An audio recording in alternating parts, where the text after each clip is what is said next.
Alright, ini bag yang cantik dari Ugreen. Okey, ini untuk simpan laptop lah, MacBook saya.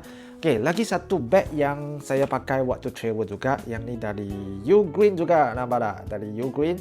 Alright, ini kan sesuai lah untuk kita bawa adapter semua, mouse semua. Kita sekarang tengok berapa banyak barang kita boleh simpan dalam ni. Okey. Wah, mouse dari Ugreen juga besar-besar. Mic besar. Okey, ada power bank. Lepas tu ada Ugreen punya adapter yang besar macam ni. Okey, dalam ni kita boleh simpan kabel, boleh simpan earphone lagi semua. So yang ni lah.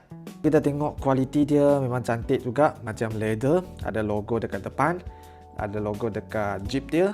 Memang cantik kualiti dia. Yang penting kan, dia memang best lah untuk kita simpan semua adapter, power bank semua dalam ni, dan kita simpan dalam beg memang kemas. So setiap kali saya travel mesti bawa dia sekali untuk simpan semua barang-barang kecil supaya kita tak berselelak dalam luggage kita. So yang berminat boleh order sekarang. Kalau ada soalan, komen di ruang komen.